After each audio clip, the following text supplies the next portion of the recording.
So this weekend I went on a camp with a couple of friends and we were at this campsite, and what you usually expect at a campsite in South Africa is basically a lot of Hilux bakkies or Fortuners.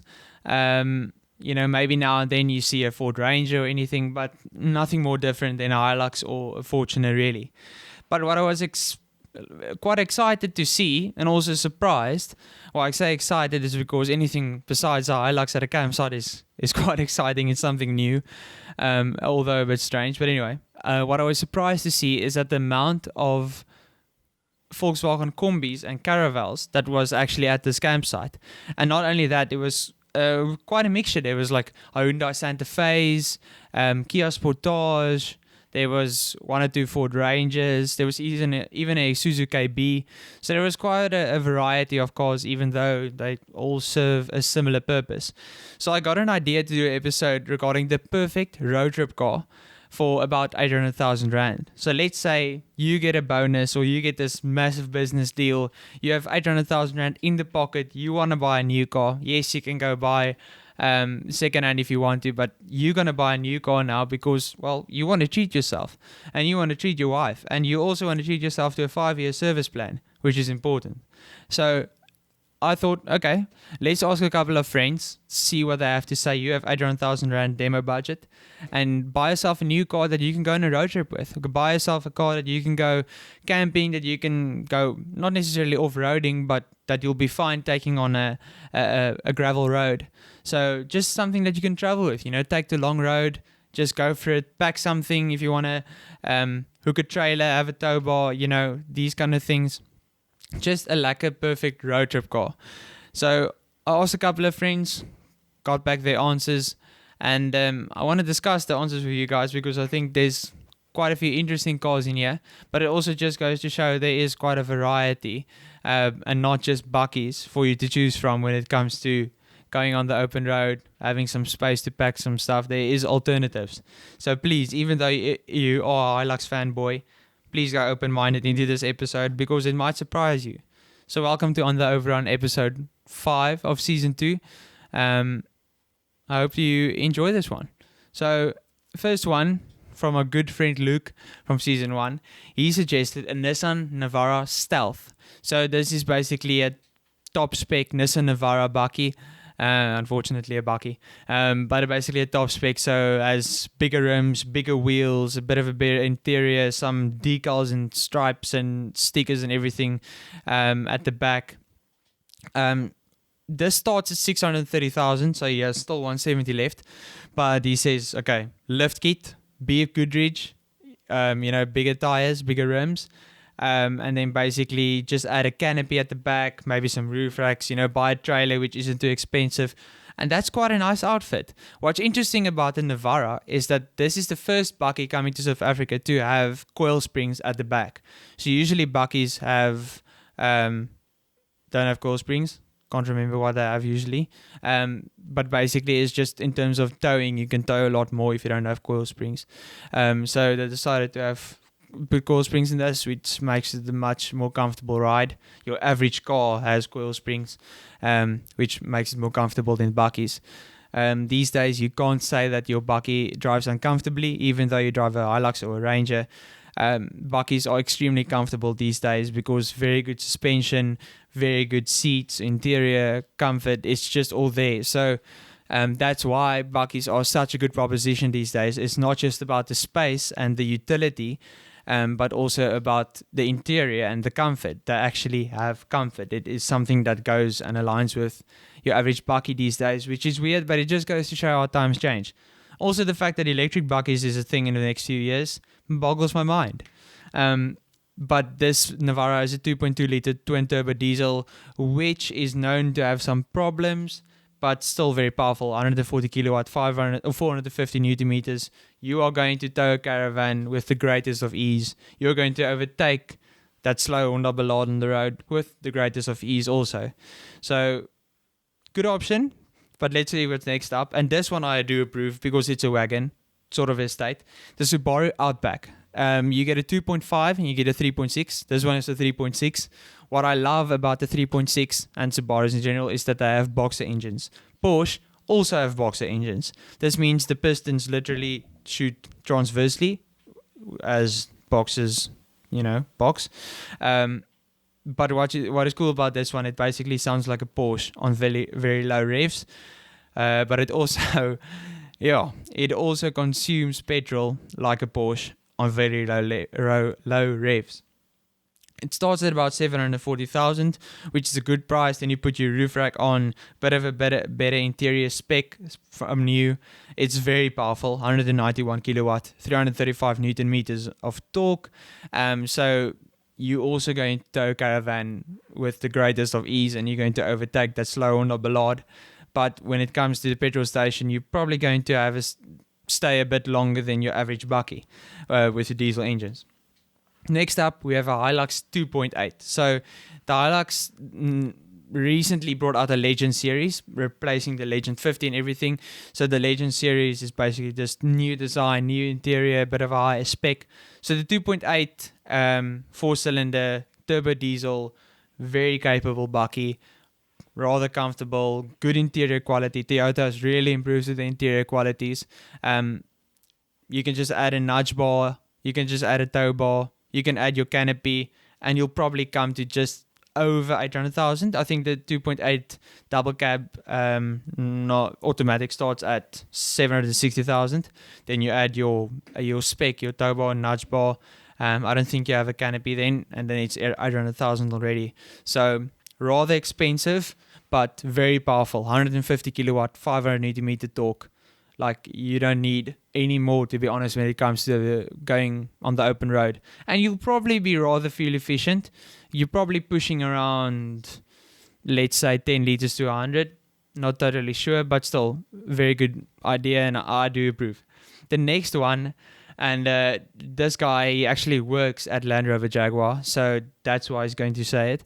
But he's chose a Range Rover Evoque, which is the entry-level Range Rover. He also chose the entry-level Evoque because they are very expensive.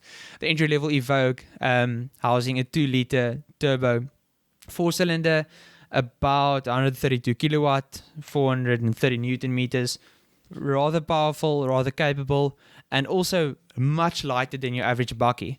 Comes in at about 800,000. You can also choose Discovery Sport, which has the same engine, same setup, and a bit bigger inside, for I think like 5k cheaper, which will probably be a better option.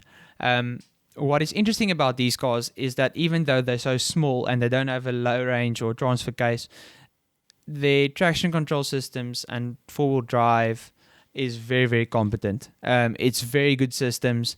You are not going to have troubles being stuck somewhere, really. This is just the thing about Range Rovers and Land Rovers. They just do off-roading so well.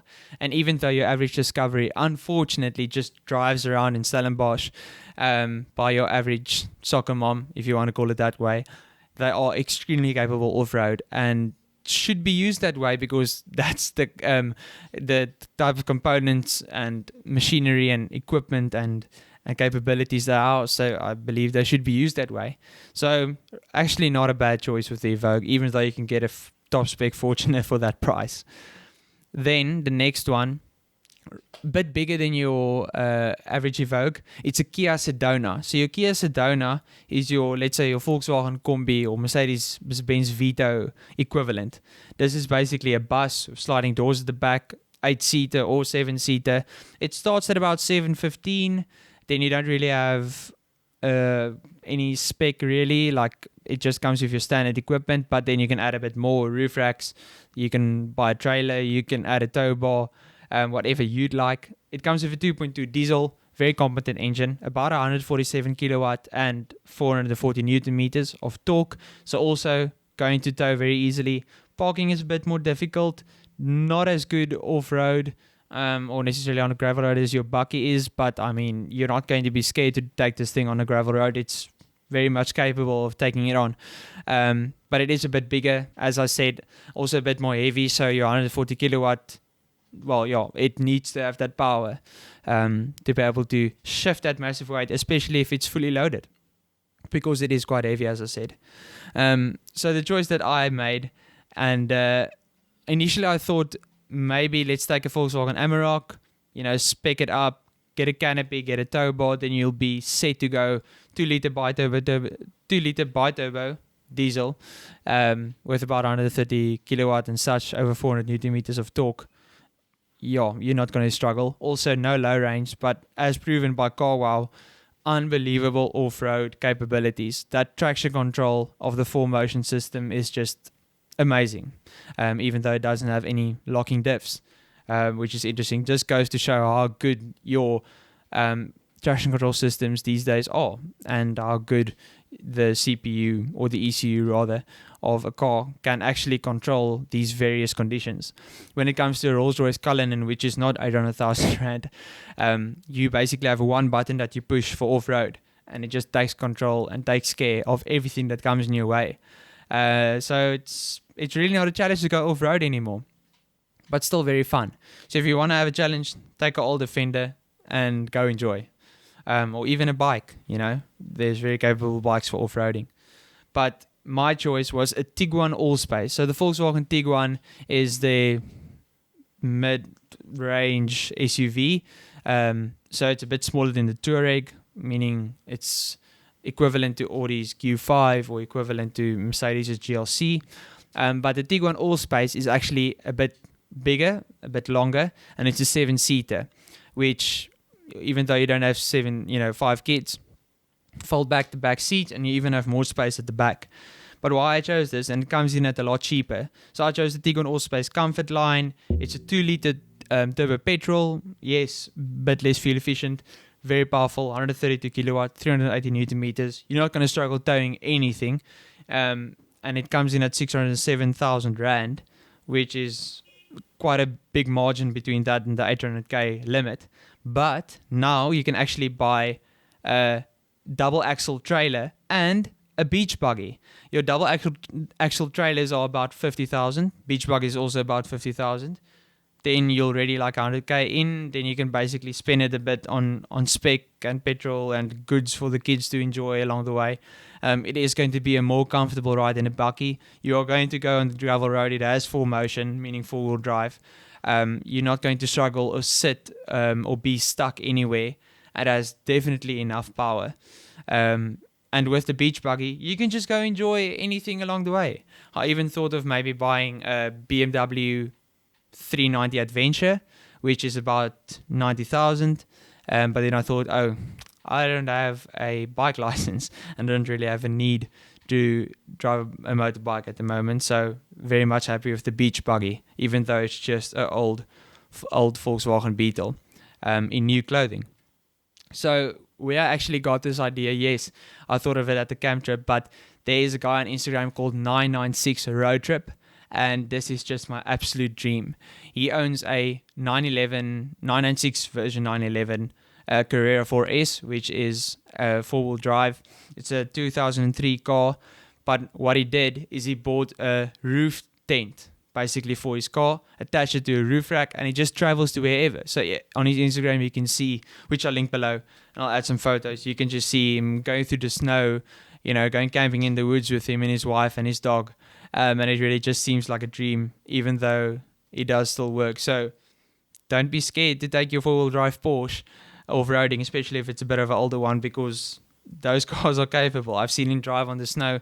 I've seen him drive in sand on the beaches. So if I had to choose between any one of these and that one, it would be difficult. I'd probably be fixed between, or struggling between the Porsche and, I'd say, unfortunately, the Hilux. The Hilux is extremely capable, very, very comfortable, very powerful. Just the perfect perfect road trip car. These days, as I said at the start, when it comes to bakkies, even though they might seemingly be more uncomfortable, they are really not. If you get a canopy, if you get a good enough bakkie, your Hilux, your Ranger, your Navara and everything, even your X-Class, you're not going to struggle for comfort. You're not going to complain because of a harsh ride. That's just how bakkies have developed over the years. But don't be scared. There are alternatives. Please go for the Outback. I try and looked for a A4 or a C-Class wagon or estate, but they just don't sell it anymore. Another very good probable car that you can use for this purpose is a Audi A4 All-Road, which is a 4-wheel drive Audi A4 estate. There's not a new one at the moment for sale, and it'll probably be over 800,000. But if you can make the stretch, go for it. But to be honest, I probably won't buy new when it comes to the Roadtrip car, because if it isn't given to me new, I wouldn't buy new. There's a lot of depreciation that happens. Rather go look on the your Auto Trader or your Gumtree if you really like, or your local dealership, your second-hand dealership. You look for a demo Ranger or a demo Hilux, maybe even a Fortuner or Tiguan. Those things are going to bring you far. Cars are really competent, and there is a wide range you can choose from. So there is something for you if you want to go road tripping. Don't worry about it. Just make sure your business does well. And if it's in lockdown, then I really can't help you. But I hope you enjoyed this episode number 5 of season 2.